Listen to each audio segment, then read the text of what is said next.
Bonjour et bienvenue dans cette nouvelle vidéo. On se retrouve aujourd'hui pour partager, pour échanger. Et dans cette vidéo, j'essaierai encore, une fois de plus, d'apporter éclaircissement sur la procédure de voyage, l'obtention de visa étudiant des jeunes Africains pour l'Italie. Alors, pourquoi j'ai décidé de faire cette vidéo? Parce que j'ai reçu énormément de messages de mes abonnés en privé qui venaient dans le but de savoir quelle est la procédure, comment est-ce que ça se passe.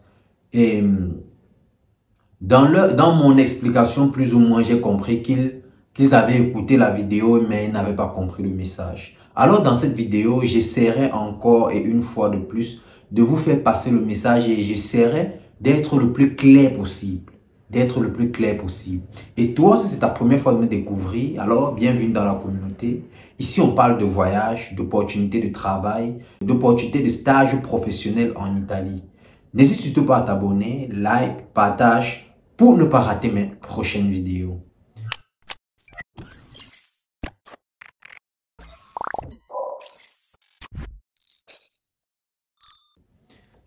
Comme je vous ai dit dans l'introduction, dans cette vidéo, je vous parlerai encore de la procédure de voyage, obtention visa étudiant pour l'Italie. Pourquoi j'ai décidé de refaire cette vidéo? Parce que je constate qu'il y a énormément d'abonnés qui, ayant vu la précédente vidéo, n'ont pas très certainement compris ou du moins n'ont pas capté le message, n'ont pas bien compris quelle est la procédure et chercher aussi à savoir si elle était universelle. En fait, mes abonnés, ceux qui m'ont écrit en privé, viennent généralement du Congo et du Sénégal. Et sont généralement un peu dans ce truc de précipitation. Quand ils arrivent, je prends le temps, je les explique comment la procédure se passe. Et ils me disent, j'ai eu énormément de messages comme ça.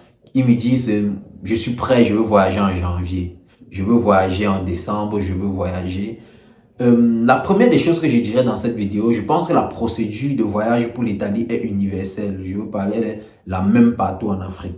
La seule chose qui différait il y a de cela quelques années, c'était le fait que principalement au Cameroun, il y avait ce qu'on appelait le colloquio. Le colloquio, c'était encore cet examen sélectif-là qui laissait juste passer les meilleurs, ou encore mieux, ceux qui parlaient mieux la langue et qui étaient beaucoup plus dans la compréhension.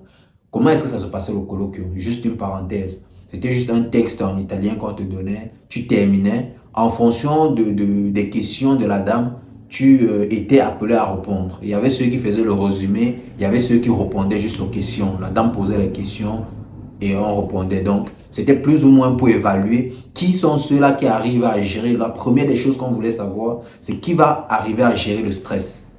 Parce qu'on ne voulait pas que des enfants arrivent ici et font face aux réalités, se retrouvent en dépression et tout. Donc, la première des choses qu'on voyait, c'était qui arrive à gérer mieux le stress. La deuxième des choses, qui arrive à gérer les difficultés. Bon, ça fait partie tout du stress et tout ça. Et la troisième des choses, qui était beaucoup plus dans la compréhension et avec un niveau de langue plus ou moins élevé. C'était à ça que servait cette procédure-là, cet examen-là. C'était un examen sélectif. Et je me rappelle à l'époque, beaucoup partaient du Cameroun pour le Gabon, principalement parce qu'au Gabon, à cette époque-là, il n'y avait pas de colloquio. Aujourd'hui, je ne sais pas. Aujourd'hui, je ne sais pas, je ne suis pas très informé, mais je pense que jusqu'à aujourd'hui, il ne doit pas avoir le colloquio. Une fois que tu obtiens ton certificat de langue, tu fais juste ta demande de visa. Et même au Cameroun aujourd'hui, le colloquio est en voie de disparition, ça n'existe quasi plus. Il y a de cela quelques années, les colloques se faisaient téléphoniquement. On t'appelait, tu répondais, puis on te posait quelques questions pour évaluer ton niveau. Mais aujourd'hui, ils sont beaucoup plus dans l'étude de dossiers. Et je pense que ça doit être comme ça dans beaucoup de pays en Afrique. Dans beaucoup de pays. S'il y a beaucoup d'Africains ici, ceux qui ont voyagé déjà, ou du moins ceux qui ont lancé une procédure, ont suivi une procédure pour l'obtention du visa italien, de visa étudiant bien sûr, vous pouvez nous laisser en commentaire si ça existe dans votre pays, ce qu'on appelle colloquio ou l'entretien à l'ambassade ou au consul. Bon, je pense beaucoup plus à l'ambassade. Vous me faites savoir, ça me ferait énormément plaisir. Mais de manière générale, comme je vous ai dit, pour venir en Italie en tant qu'étudiant, je parle d'un étudiant qui vient d'obtenir son bac. La première des choses à faire, c'est quoi? C'est de s'informer. Je dis toujours, en toute chose, avant de te lancer dans un projet, il faut d'abord t'informer. comprendre plus ou moins comment est-ce que la procédure se passe. Peu importe par quel canal tu viens à connaissance de la procédure de l'Italie, la procédure pour le voyage vers l'Italie, tu dois t'informer. T'informer peut-être, c'est te rapprocher vers un centre de langue qui est implanté dans ton pays, peut-être depuis, qui sait plus ou moins ce qu'il faut. Vous allez vers eux, en fonction de ce qu'ils vont dire, vous dites, ok, est-ce que je suis prêt à suivre cette procédure-là ou pas? Ou encore, vous partez dans un consul de votre pays, dans le consul italien de votre pays, pour prendre toutes les informations. Quand vous prenez ces informations-là, vous rentrez, vous asseyez en famille, vous évaluez. Parce que une procédure de voyage n'est pas quelque chose qu'on peut prendre tout seul. C'est quelque chose qui demande de l'argent, qui demande du temps, qui demande énormément de sacrifices. Une fois que vous tombez d'accord, une fois que vous tombez d'accord, peut-être en famille et tout, nous allons lancer cette procédure-là. La deuxième des choses à faire, c'est chercher un centre de langue. Vous trouvez un centre de langue, vous faites des cours de langue. Les cours de langue durent 6 mois. Je dis et je le répète, les cours de langue durent 6 mois. Une fois que vous terminez vos cours de langue, vous lancez maintenant la procédure pour la demande de visa. La recherche des documents, ce que je vais appeler ici, je vais appeler la recherche des documents.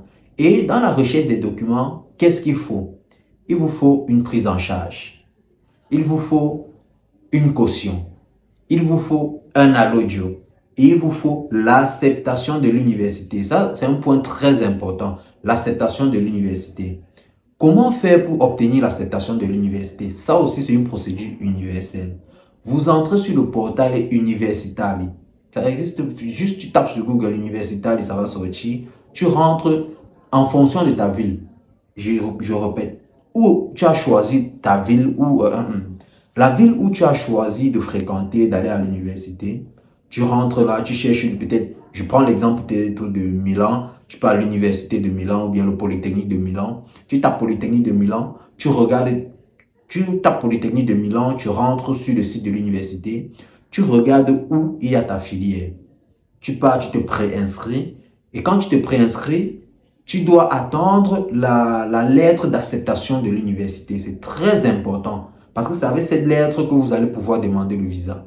Tant que vous n'avez pas l'acceptation d'une université, peu importe le moyen économique que vous allez mettre en jeu, ça ne passera pas.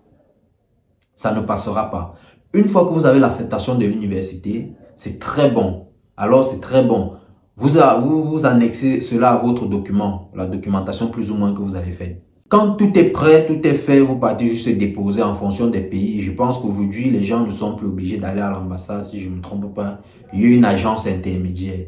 Bon, moi, à mon époque, quand je le faisais, ou du moins à notre époque, ma génération et moi, nous étions obligés d'aller déposer cela nous-mêmes à l'ambassade. Bon, je dis et je répète, en fonction des pays, vous suivez la procédure. Et il y a beaucoup aujourd'hui qui me demandent combien est-ce que coûte la prise en charge. La prise en charge, je l'ai toujours dit, ça dépend de personne en personne. Si vous avez vos parents qui ont les capacités de vous prendre en charge, c'est mieux. Au niveau de l'ambassade, il n'y aura pas trop de réflexion sur votre cas. On sait que c'est le géniteur qui vous prend en charge, le lien est direct, ça passe, je veux dire, ça passe normalement. Il n'y a pas beaucoup plus de tracasseries. Est-ce que lui, on le fait passer ou pas? Non. Si c'est votre géniteur qui vous prend en charge et qu'il a les moyens économiques qui vont suivre, c'est mieux. Mais s'il n'a pas de moyens économiques qui suivent, alors là, vous allez peut-être faire appel à un de vos cousins. Un de vos cousins qui viendra vous prendre en charge. Et la caution, comment est-ce que se passe la caution? La caution, c'est la même chose. Vous avez la possibilité de déposer votre caution, faites-le. Vous n'avez pas la possibilité, rapprochez-vous vers quelqu'un qui va vous aider tout simplement. Et aujourd'hui, la caution coûte 7 000 €. Je veux dire, le dépôt de caution pour celui qui est en capacité de déposer ces 7 000 €, plus c'est 6 000 quelque chose. Mais disons plus ou moins, arrondissons cela à 7 000 €. C'est 7 000 € la caution. Et la question qui me revenait beaucoup plus aussi, c'était à quoi sert la caution?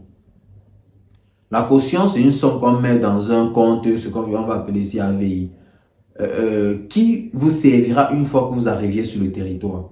Vous allez retirer une somme mensuellement pour subvenir à vos besoins, pour vivre au quotidien, pour faire ce que vous avez envie de faire, si je vais le dire comme ça. Mais la caution, comme son nom l'indique, c'est juste une garantie, une certitude qu'une fois en Italie, vous ne seriez pas en difficulté dans un premier temps. Le temps au moins, c'est de trouver peut-être, si vous avez la possibilité, un job étudiant ou de trouver un ami qui va vous aider ou quoi, je ne sais. Vous seriez quand même en mesure de vous prendre en charge avec la caution que vos parents ont déposée pour vous. C'est à ça que c'est la caution, pas pour autre chose. Et la caution, vous ne pouvez pas retirer tout d'un coup. Vous allez retirer une somme mensuelle quand vous arrivez, une fois arrivé sur le territoire italien. Et pour ceux qui achètent la caution, bon, pour ceux qu'on aide avec la caution, je vais le dire, c'est ceux qui sont principalement en difficulté, qui n'ont pas les moyens de déposer leur propre caution. Ils trouvent un moyen de se faire aider. Ça aussi, ça existe. Il suffit de parler à la bonne personne, il suffit de parler à la bonne personne et d'être prêt. La caution sortira. Le deuxième point que j'aimerais aborder dans cette vidéo, c'est ceci. Beaucoup d'entre vous m'écrivent pour des informations. Quand je leur donne des informations, je réalise qu'ils n'ont réellement pas compris. Pourquoi? Parce que il y a peut-être 2 ou 3 personnes qui sont venues et je leur ai expliqué comment se passait la procédure et tout. Ils me disent, je suis prêt à voyager en décembre, je suis prêt à voyager en janvier, je suis prêt à voyager. Non. Les voyages se font en fonction des rentrées scolaires ou du moins des rentrées universitaires. Vous ne voyagez pas pour voyager. Vous voyagez dans le but de poursuivre vos études. Si la période des préinscriptions et des inscriptions sont déjà passées, vous serez appelé à attendre la nouvelle rentrée. Il faudra aussi que vous sachiez cela et que vous compreniez. C'est très important de le comprendre. Quand vous entrez en contact avec une information, cherchez toujours, il y a Google, il y a tout. Cherchez toujours à approfondir déjà vous-même. Comprendre plus ou moins comment est-ce que ça se passe. Comment est-ce que je peux me diriger, qu'est-ce que je peux faire. C'est très important. Les voyages en Italie se font en fonction des rentrées. Et les demandes de visa généralement se font en fin juin, autant pour moi. Si je ne me trompe, non. Fin juin et les résultats, ou du moins ceux qui ont les visas ou ceux qui n'ont pas les visas, on vous les fait savoir déjà en août, début août si j'ai encore bonne mémoire. Et en août, beaucoup voyagent. Mais j'avais dit dans une vidéo, ce n'est plus pratiquement sur cette période-là. Il y a des gens qui arrivent en janvier, il y a des gens qui arrivent en février, tout simplement parce que les visas sortent un peu aujourd'hui tard. Et ceux qui avaient des concours à faire ratent leur concours et doivent faire une filière qui n'a rien à voir en attendant que l'année qui suit, ils puissent faire leur concours et faire, s'ils passent leur test, faire des filières de présélection. Faire des filières dont ils avaient présélectionné. Donc, prenez toujours le temps. Les voyages se font en fonction des rentrées. Et il y a aussi beaucoup de personnes qui me demandent est-ce qu'il faut forcément un certificat pour voyager, pour venir en Italie.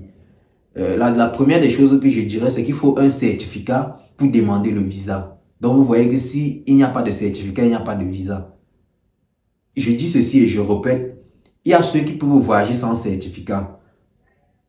Ça, c'est une information que je vais vous donner qui est valide au Cameroun. Dans d'autres pays, je ne suis pas trop informé, vous allez me dire vous. Ceux qui ont étudié à l'université l'italien, je veux dire à l'université, ils ont fait 3 ans d'italien jusqu'à obtenir leur licence. Ils ne sont plus obligés de partir faire un certificat. Ils se propagent juste avec leur licence et tout, font leur demande de visa et voyagent. Ça, c'est ce que je connais. Mais aujourd'hui, il y a tellement de certificats, le L2, le B2, tout ça, la Tier list. Donc, c'est à vous de faire votre choix et de savoir quel est le certificat que vous voulez obtenir. C'est très important, avoir un certificat, demander le visa et avoir le visa voyager. Voyage sans certificat, c'est celui qui a fait préalablement 3 ans jusqu'à obtenir sa licence en italien au Cameroun, la filière ou la langue italienne, ou encore la langue italienne. J'espère que dans cette vidéo, je vous apporte éclaircissement. J'ai réussi plus ou moins à faire passer le message. Donc, si vous avez aimé, n'hésitez surtout pas à me le faire savoir en commentaire. Abonnez-vous, likez, partagez. Et on se retrouve pour une prochaine vidéo. Ciao, prenez soin de vous.